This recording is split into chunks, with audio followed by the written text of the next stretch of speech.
Welcome to This Old Democracy, a regular podcast where we explore the ideas, movements, and people working to rescue our faltering political system and rebuild American democracy on a stronger, more inclusive, and more representative foundation. I'm your host, Micah Sifry, and I've been on this beat for a long time, from taking on the problem of money in politics, to writing a book about third parties, to tracking how the internet keeps shaking up the system, and most recently, joining the fight against rising authoritarianism. This podcast is produced in partnership with the Center for Ballot Freedom, a cross-partisan nonprofit dedicated to strengthening democracy.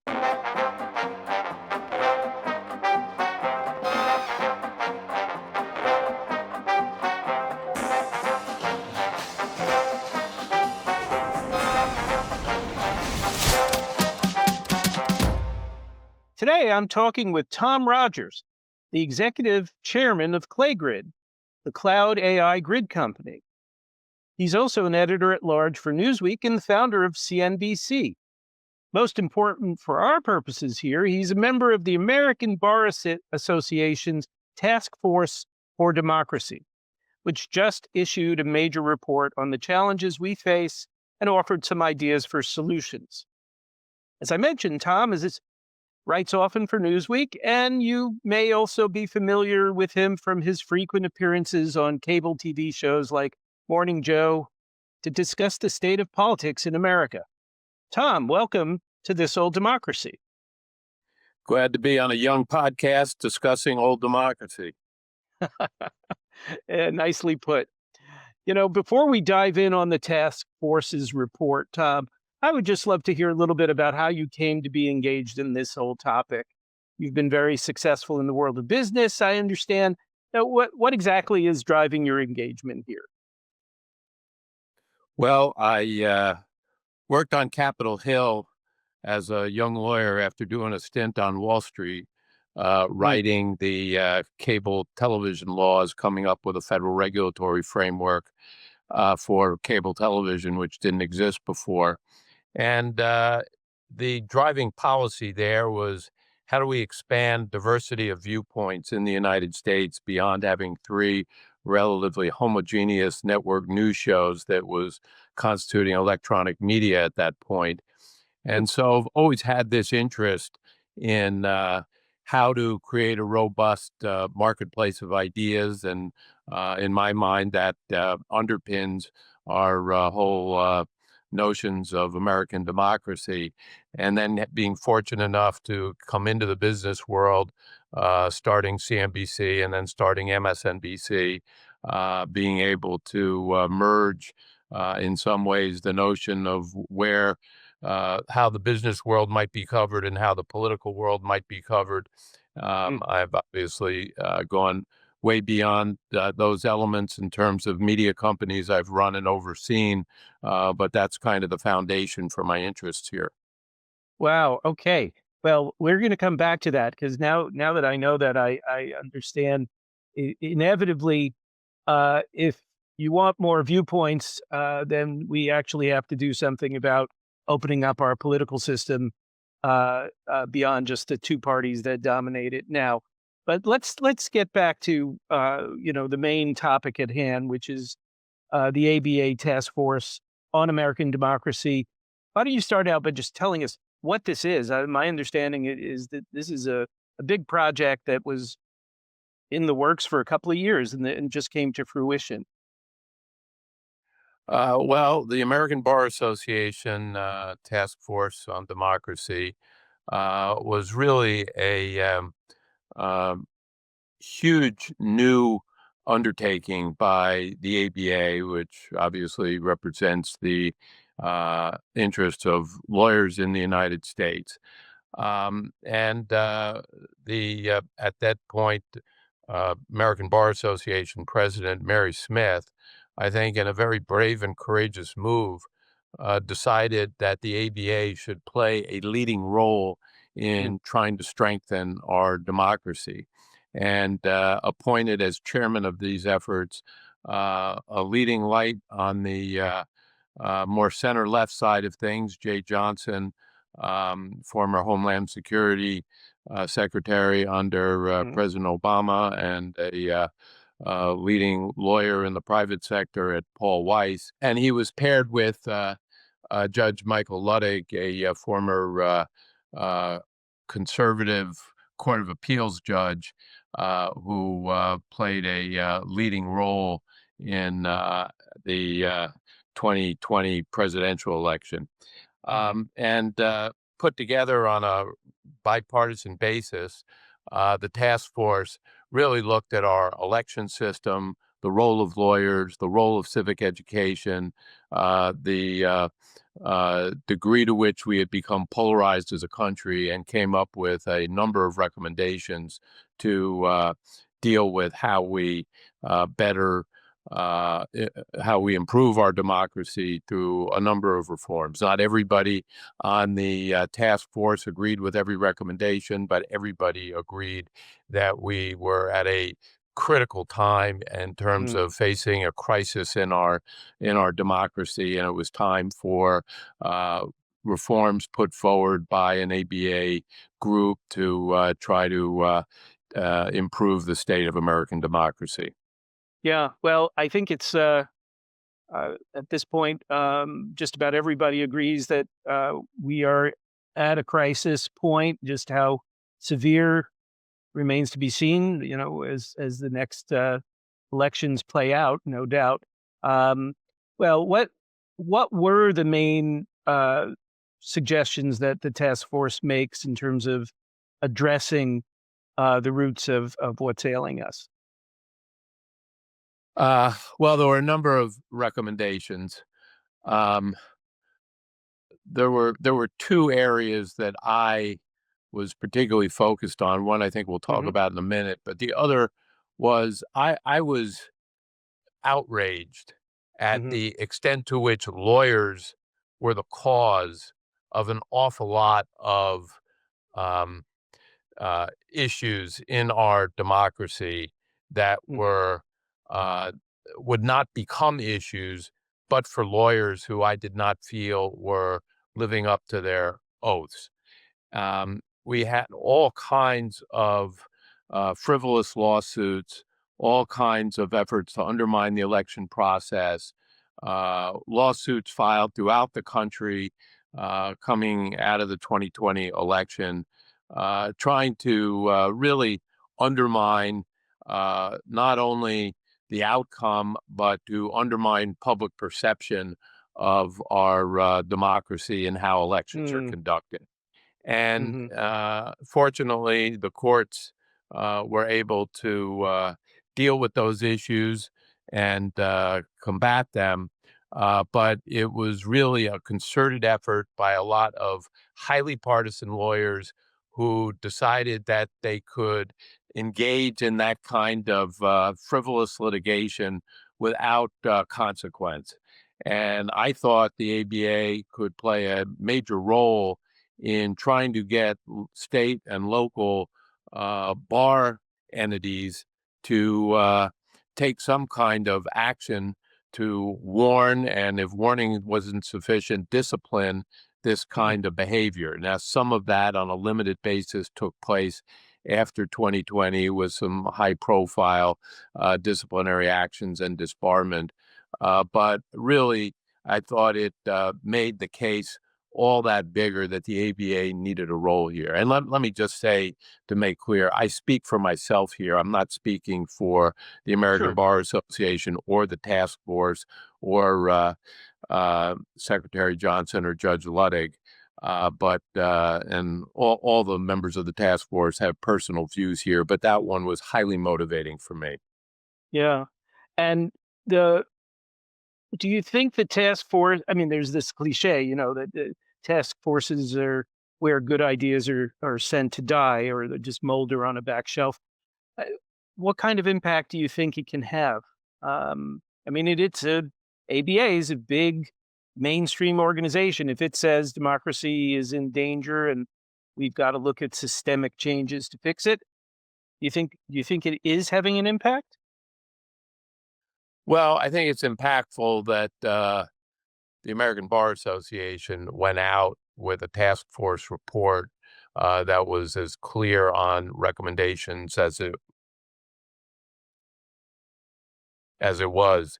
Hmm. But I don't um, uh, got to be uh, clear-minded about the fact that an awful lot of the recommendations require federal or state legislative enactment, and the current state of affairs throughout the country, particularly in the American Congress, is such that if they require legislative adoption, it's unlikely to happen. I do think that in some areas that are being litigated, the fact that an ABA report can be pointed to Mm. might be helpful for judges looking for support in terms of what is viewed by a bipartisan group of leading lawyers. And I should say the task force wasn't only consisting of lawyers. There were some non-lawyers who contributed very thoughtful views on it as well. But I think the state of affairs today in our democracy is such that an awful lot of the recommendations can't be looked to being adopted anytime soon. Right. But on the one, I think what you're referring to in terms of litigation, and this is really, one of the reasons why we wanted to talk with you is the task force does in its discussion of electoral system fixes, does have a recommendation that states explore reviving fusion voting, the process where multiple parties can endorse the same candidate. It's a approach that we've talked about here on the show before. Um, and you've written about this yourself. You had a piece in Newsweek with Bill Kristol, another person we've actually had on the podcast and who was also on the task force, suggesting that this could be a way to open up One of the the political thoughtful system. non-lawyers I was referring to. Well, he's thoughtful in a variety of ways. The So talk to us about that, because I think that it is one of the few things in this report where stuff is in motion because the question is before the courts in places like New Jersey, Kansas, Wisconsin, potentially elsewhere. So let's open that up and talk about that a bit more. Well, for those of your listeners who don't know what fusion voting is, fusion voting is the ability to have a party ballot line where you cross endorse a candidate for one of the major parties. And that sounds like an incredibly obvious and intuitive thing that you might have, as Bill and I wrote about, a common sense party. And a Hmm. common sense party might attract moderate Republicans and moderate centrist Democrats who believe in democracy principles needing to be upheld, and people are highly attracted to a platform like that and would like to Hmm. cast their vote for a candidate who is endorsed by a party who considers those issues a priority. Believe it or not, outside of New York and Connecticut, it is illegal for such a party to cross endorse the Republican Party candidate or the Democratic Party candidate who the Common Sense Party may most feel represents the ideals their party stands for. Hmm. And what that does is force parties like that to run minor third party candidates. And everybody knows minor third party candidates really are a form of protest vote, which in our highly polarized world with Mm. close elections can actually act as spoilers. So, a way to throw away your vote as opposed to being to both register your support for principles that a party might stand for, but at the same time being able to constructively use your vote in support of one of the major candidates who best stands for those principles. And so this was all put in place um, many years ago in various states. a lot of which was driven by white supremacist views, where they did not want minority or anti-slave uh, Mm, party planks to be able to put their shoulder in a bigger way behind a major candidate. And believe it or not, these laws have lasted through the years, and it seems as if the only way we are going to be able to loosen up that state of affairs is through litigation, which you mentioned is quite mhm, advanced in New Jersey. And hopefully we can do better. For those who need a living example of where this really came into play, since it is legal in New York, when Mayor mhm. Bloomberg was running for mayor in New York, and a city where the Democratic candidate usually wins, and he was not the Democratic candidate, but an independence party that endorsed him, really gave him the margin through that endorsement to be able to win the mayorship. And our view is that it will help consensus building, centrist driven candidates, which we need more of, not less of.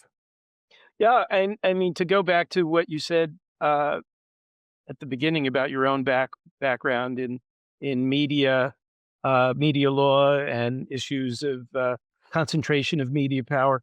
I mean, the two-party system is very unusual because it really is, kind of a legal duopoly that with the exception of New York and Connecticut, uh, the two parties have essentially rigged the system in their favor to make it basically impossible for a new party to emerge. America's the only major democracy, if I'm not mistaken, that hasn't seen a new major political party form in the last 100 years. You get occasionally you get an independent candidate like a Ross Perot or Teddy Roosevelt, but Well, they don't. I'd argue that the Republican Party is a new political party, but you're right. In terms of labels, it has not changed. Well, let's put it this way. The Republican Party has been captured by a very well organized and now, as we see, pretty radical faction. Right. Um, and the perverse effect of a two-party duopoly system is if one faction of one of the major parties can get strong enough to literally take over that whole party, they can transform the party, and not just that, Right. conceivably take power and do things like what we're seeing now. It's a And very dangerous development.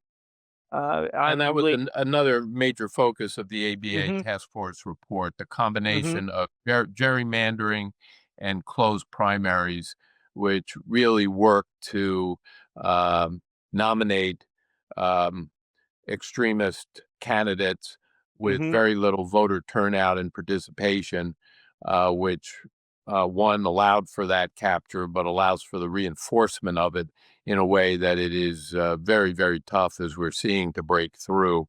And certainly reforms that um, change our current gerrymandered system that's only becoming more gerrymandered, and Mm. the federal courts are not allowed to review it based on Supreme Court rulings, and the primary system that the parties now control. The parties seem to have very, very little interest in true reform of those primaries, at least in most states. There's a small handful that Right. some reforms have been instituted. And as a result, that polarization issue is a very tough one to crack. Our hope was that fusion voting can make a dent in that, Hmm. but we got a long way to go to open it up across the country. Yeah. Well, speaking of polarization, maybe that it was interesting that the task force was really cross partisan, and several members were very much associated with the conservative movement, like Judge Tom Griffin, who's a very prominent jurist with the Federalist Society. Just working on the task force, did you find this kind of political diversity a challenge, given that, just how much we seem to live in almost different worlds now? Well, there was diversity of viewpoint for sure, and I think that contributed to the strength of the task force, and I think the uh, importance of the recommendations that it came from a wide political spectrum of participants.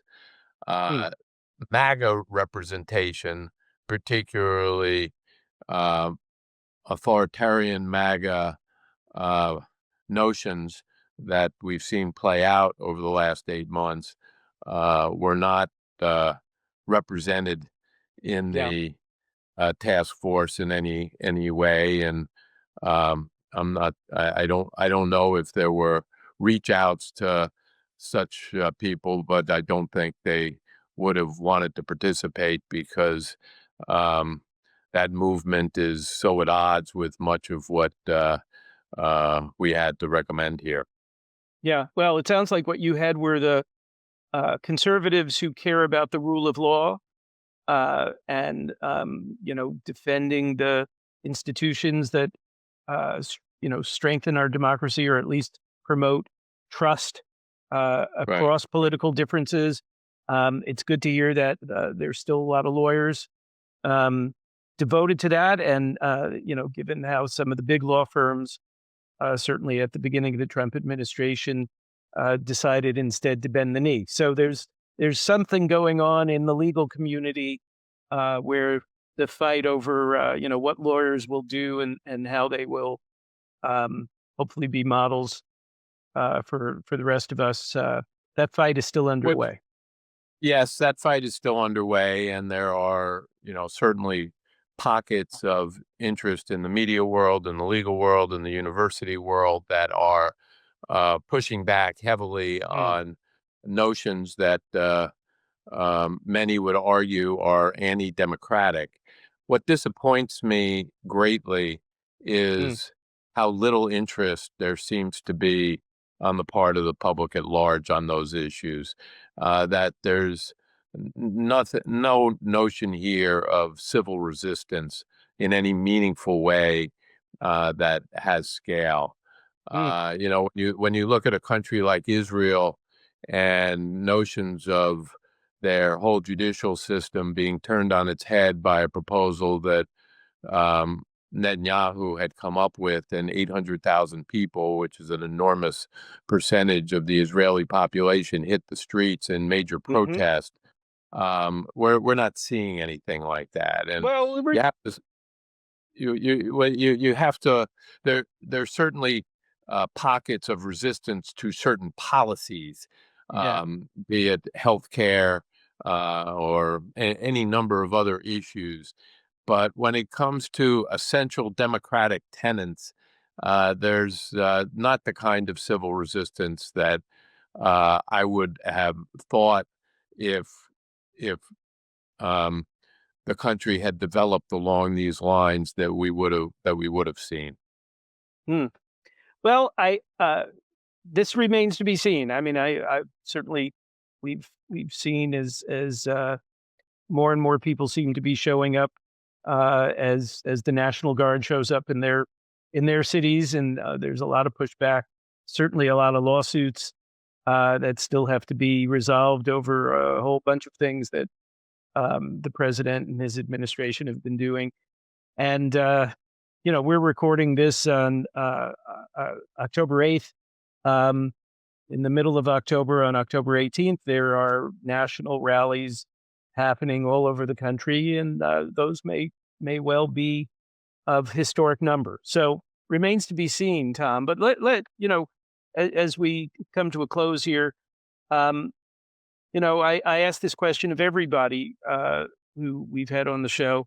Given the very real concerns that we are dealing with about the health of our democracy and the future of uh, living in a country governed by the rule of law. What keeps you going? I mean, what gives you, personally, how do you find the strength and the stamina to keep banging away at this work?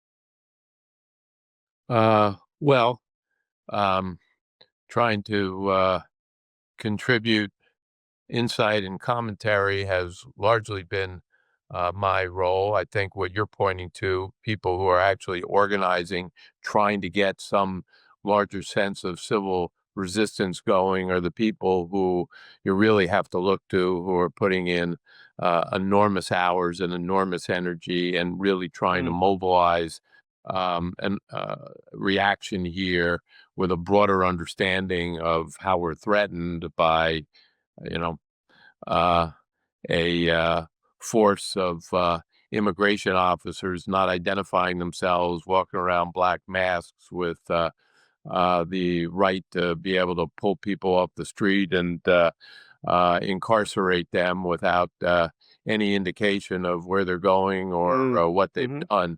And police state tactics like that, regardless of where you are on the issue of whether we should have better control of our borders and a stricter immigration policy, are things that hopefully we will see more of a civil resistance to, that would actually back down mm, um, our current government policies.